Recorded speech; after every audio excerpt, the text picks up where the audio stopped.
Hi, this is Sharon at Fitinfun.com, and I'm going to talk about my second stand-up desk. I've made it twice now. The first time I mentioned that I made it with books, and the reason I dismantled that is because it's so heavy, and my desk that it's on is just a $49 put-together desk that I got at Staples or Office Depot at least 15 years ago and put it together with my friend for my son's birthday when he turned 7, I think, or 6.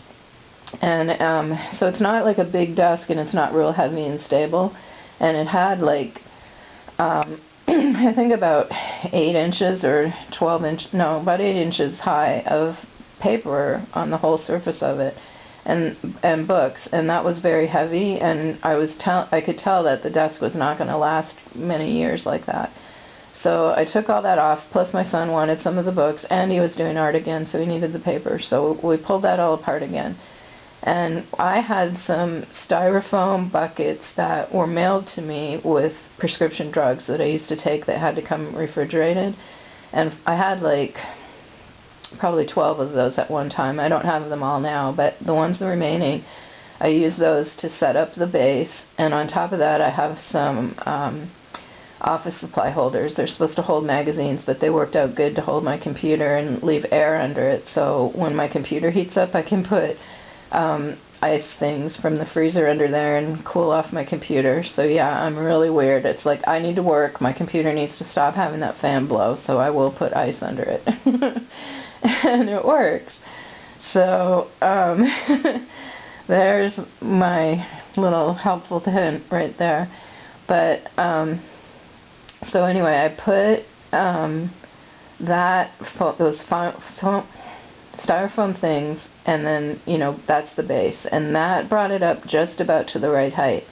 And the problem is that it is just about and not perfect. It should go, I think, up 1 more inch, and I'd be a lot more comfortable. So I need to figure something out there.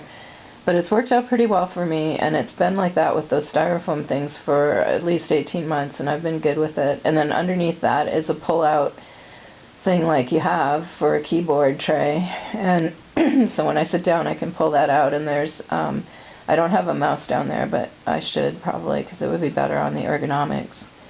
And I'm old school. I still use a mouse and a keyboard. I don't scan or finger anything while I'm working. I'm just working like an old-fashioned person.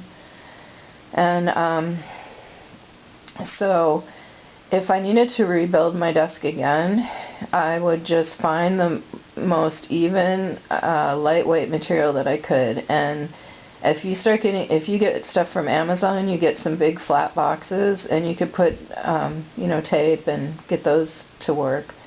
There's a lot of things you can do, and I would say, go for the least heavy that's still got some sturdy construction, because the part where the computer sits or the screen sits is one thing. That's not a big problem. The part where the keyboard sits needs to be very stable so that you're not knocking it and it's not rattling while you're typing. That's annoying. And both things that I've had, the styrofoam and the books, have worked very well. They have not been jittery or given me any trouble. But if you had something that was wobbly, I don't think it would work as well. And I'd love to know if you try it, because I feel like it helps me. I think it helps me stay in shape, and it is burning calories. I know it is. I definitely noticed the difference in those first 10 days. So if you build one, let me know, or if you see any links to other people that have done homemade stuff. I'd love to see them. Be sure to fit in fun no matter what you're doing.